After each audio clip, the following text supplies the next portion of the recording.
ಸಮಸ್ತ ಕನ್ನಡಿಗರಿಗೆ ಸ್ವಾಗತ. ನೀವು ನೋಡ್ತಾ ಇದ್ದೀರಾ ಬಿಪಿ ನ್ಯೂಸ್ ಕನ್ನಡ. ನಾನು ಪ್ರಜ್ವಲ್. ಕಳೆದ 18 ವರ್ಷಗಳಿಂದ ಕೋಟ್ಯಾಂತರ ಅಭಿಮಾನಿಗಳ ಹೃದಯ ಗೆದ್ದಿರುವ ರಾಯಲ್ ಚಾಲೆಂಜರ್ಸ್ ಬೆಂಗಳೂರು ತಂಡಕ್ಕೆ ಈಗ ಹೊಸ ಮಾಲೀಕರು ಬಂದಿದ್ದಾರೆ. ಹೌದು, ನಮ್ಮ ನೆಚ್ಚಿನ ಆರ್ಸಿಬಿ ತಂಡ ಈಗ ಅಧಿಕೃತವಾಗಿ ಆದಿತ್ಯ ಬಿರ್ಲಾ ಗ್ರೂಪ್ ನೇತೃತ್ವದ ಒಕ್ಕೂಟದ ಪಾಲಾಗಿದೆ. ಬರೋಬ್ಬರಿ 16,706 ಕೋಟಿ ರೂಪಾಯಿಗೆ ಈ ಬೃಹತ್ ಒಪ್ಪಂದ ನಡೆದಿದ್ದು, ಐಪಿಎಲ್ ಇತಿಹಾಸದಲ್ಲೇ ಇದು ಅತ್ಯಂತ ದುಬಾರಿ ವ್ಯವಹಾರಗಳಲ್ಲಿ ಒಂದಾಗಿ ಗುರುತಿಸಿಕೊಂಡಿದೆ. ಈ ಒಪ್ಪಂದದ ವಿವರಗಳನ್ನು ನೋಡುವುದಾದರೆ, ಆದಿತ್ಯ ಬಿರ್ಲಾ ಗ್ರೂಪ್ ನೇತೃತ್ವದ ಒಕ್ಕೂಟವು ಯುನೈಟೆಡ್ ಸ್ಪಿರಿಟ್ಸ್ ಲಿಮಿಟೆಡ್ ನಿಂದ 100ಕ್ಕೆ 100ರಷ್ಟು ಪಾಲನ್ನು ಖರೀದಿಸಿದೆ.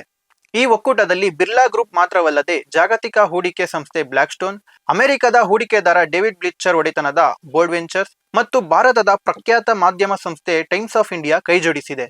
ಕೇವಲ ಪುರುಷರ ಐಪಿಎಲ್ ತಂಡ ಮಾತ್ರವಲ್ಲದೆ ಕಳೆದ ವರ್ಷ ಚಾಂಪಿಯನ್ ಆಗಿ ಹೊರಹೊಮ್ಮಿದ ಆರ್ಸಿಬಿ ಮಹಿಳಾ ತಂಡದ ಮಾಲೀಕತ್ವವು ಈಗ ಇದೇ ಒಕ್ಕೂಟದ ಕೈ ಸೇರಿದೆ. ಈ ವ್ಯವಹಾರದ ಒಟ್ಟು ಮೌಲ್ಯ $1.78 ಬಿಲಿಯನ್, ಅಂದರೆ ನಮ್ಮ ಭಾರತೀಯ ರೂಪಾಯಿಗಳಲ್ಲಿ ಸರಿಸುಮಾರು 16,706 ಕೋಟಿ ರೂಪಾಯಿಗಳು. ಮಾಲೀಕತ್ವ ಬದಲಾವಣೆ ಬೆನ್ನಲ್ಲೇ ಆರ್ಸಿಬಿ ಆಡಳಿತ ಮಂಡಳಿಯಲ್ಲೂ ಪ್ರಮುಖ ಬದಲಾವಣೆಗಳಾಗಿವೆ. ಆದಿತ್ಯ ಬಿರ್ಲಾ ಗ್ರೂಪ್ನ ನಿರ್ದೇಶಕ ಮತ್ತು ಸ್ವತಃ ಕ್ರಿಕೆಟ್ ಪ್ರೇಮಿಯಾಗಿರುವ ಆರ್ಯಮನ್ ವಿಕ್ರಮ್ ಬಿರ್ಲಾ ಅವರು ಆರ್ಸಿಬಿ ತಂಡದ ನೂತನ ಅಧ್ಯಕ್ಷರಾಗಿ ಅಧಿಕಾರ ವಹಿಸಿಕೊಳ್ಳಲಿದ್ದಾರೆ. ಇವರಿಗೆ ಸಾಥ್ ನೀಡಲು ಟೈಮ್ಸ್ ಆಫ್ ಇಂಡಿಯಾ ಗ್ರೂಪ್ನ ಸತ್ಯನ್ ಗಜ್ವಾನಿ ಅವರು ಉಪಾಧ್ಯಕ್ಷರಾಗಿ ಕಾರ್ಯನಿರ್ವಹಿಸಲಿದ್ದಾರೆ. ಈವರೆಗೆ ತಂಡದ ಮಾಲೀಕರಾಗಿದ್ದ ಡಿಯಾಜಿಯೋ ಅಂಗಸಂಸ್ಥೆ ಯುನೈಟೆಡ್ ಸ್ಪಿರಿಟ್ಸ್ ಲಿಮಿಟೆಡ್ ತಮ್ಮ ಮೂಲ ಮದ್ಯದ ವ್ಯವಹಾರದ ಮೇಲೆ ಹೆಚ್ಚಿನ ಗಮನ ಹರಿಸುವ ಉದ್ದೇಶದಿಂದ ಈ ನಿರ್ಧಾರ ತೆಗೆದುಕೊಂಡಿದ್ದಾರೆ ಎಂದು ತಿಳಿಸಿವೆ. ಈಗಾಗಲೇ ಈ ಮಾರಾಟಕ್ಕೆ ಸಂಬಂಧಿಸಿದಂತೆ ಅಂತಿಮ ಒಪ್ಪಂದಕ್ಕೆ ಸಹಿ ಹಾಕಲಾಗಿದ್ದು, ಬಿಸಿಸಿಐ ಮತ್ತು ಭಾರತೀಯ ಸ್ಪರ್ಧಾ ಆಯೋಗದ ಅನುಮೋದನೆ ದೊರೆತ ತಕ್ಷಣ ಈ ಹಸ್ತಾಂತರ ಪ್ರಕ್ರಿಯೆ ಪೂರ್ಣಗೊಳ್ಳಲಿದೆ. ಒಟ್ಟಿನಲ್ಲಿ ಹೊಸ ಮಾಲೀಕರು, ಹೊಸ ನಾಯಕತ್ವ ಮತ್ತು ಸಾವಿರಾರು ಕೋಟಿಗಳ ಹೂಡಿಕೆಯಿಂದ